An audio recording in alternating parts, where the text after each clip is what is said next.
Salut à tous, c'est Florian d'IT Connect. Dans cette vidéo, nous allons apprendre à gérer le groupe de sécurité local administrateur des postes de travail en s'appuyant sur une stratégie de groupe, donc de manière à pouvoir pousser les membres de ce groupe via une GPO. Et ce que nous allons faire donc pour respecter les bonnes pratiques en matière de sécurité, eh bien, c'est créer un groupe dans l'Active Directory qui contiendra des membres, donc des utilisateurs standards qui sont destinés à l'administration des postes de travail. Donc c'est-à-dire que ces utilisateurs-là n'ont pas d'autres droits sur le domaine, ils ne peuvent pas administrer les serveurs membres, ils ne peuvent encore moins administrer les contrôleurs de domaine. Ce sont vraiment des utilisateurs dits de T2, donc de tiers 2, si l'on prend l'exemple du tiering Active Directory, qui vont être destinés à l'administration des postes de travail.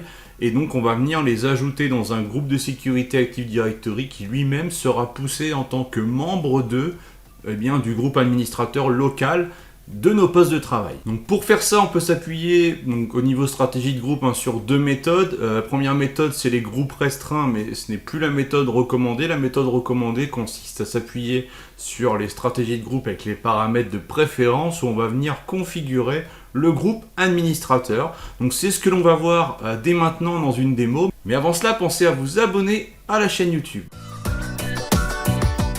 Je suis connecté sur mon annuaire Active Directory au sein duquel j'ai un groupe qui s'appelle GDL-admin-PC. C'est un groupe de sécurité dans lequel je vais mettre mes utilisateurs qui seront les techniciens du support, on va dire, qui sont en charge de gérer les postes de travail.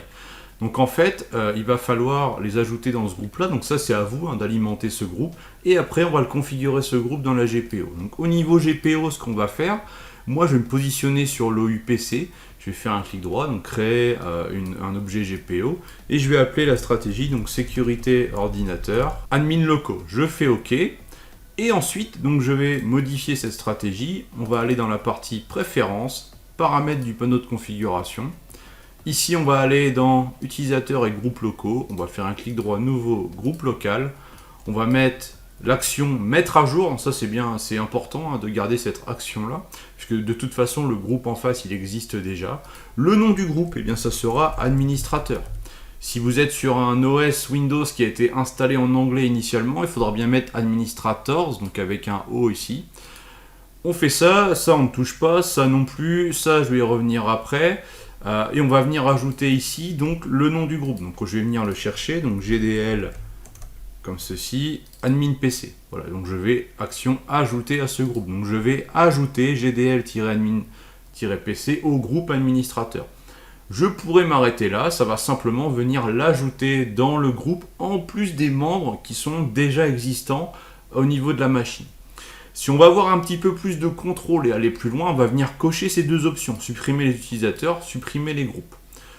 Ou on pourrait faire que l'un ou l'autre. Mais sauf que si on fait ça, on va venir supprimer aussi du groupe administrateur le compte administrateur local natif de Windows qui permet de faire de l'administration en local sur le poste de travail, auquel cas ça peut être vraiment problématique. Donc il faut bien penser, si vous faites ça, à venir ajouter ici le compte administrateur. Alors je mets administrateur parce que sur mon PC, le compte s'appelle comme ça, mais si vous l'avez créé un administrateur local avec un autre nom, et peut-être que vous le gérez avec Windows Labs, d'ailleurs ce compte-là, il faut bien mettre le bon nom. Donc là, on fait OK. Ce qui va me permettre, après avoir appliqué la GPO, d'avoir dans le groupe administrateur de mon poste de travail uniquement deux valeurs, ce groupe et cet utilisateur local. Donc une fois qu'on a fait notre petite configuration, on va valider, puisque là en fait en soi la GPO elle est prête.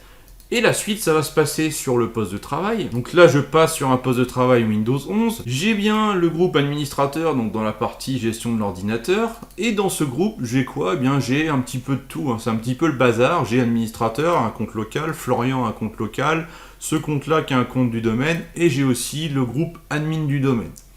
En théorie, les admins du domaine ne peuvent pas administrer les postes de travail puisqu'on va faire des différents silos d'administration.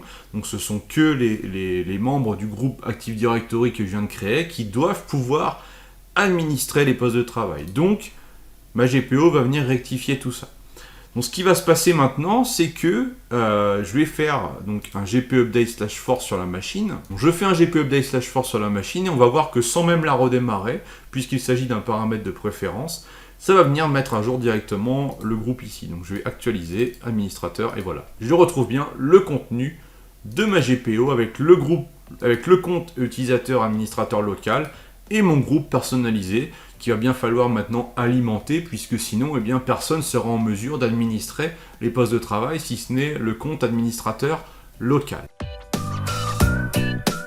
Voilà, cette démonstration est déjà terminée. Vous savez maintenant comment gérer le groupe administrateur local de vos machines, donc poste de travail et ou serveur, même si là on utilisera des groupes différents dans ce cas-là, à partir d'une stratégie de groupe.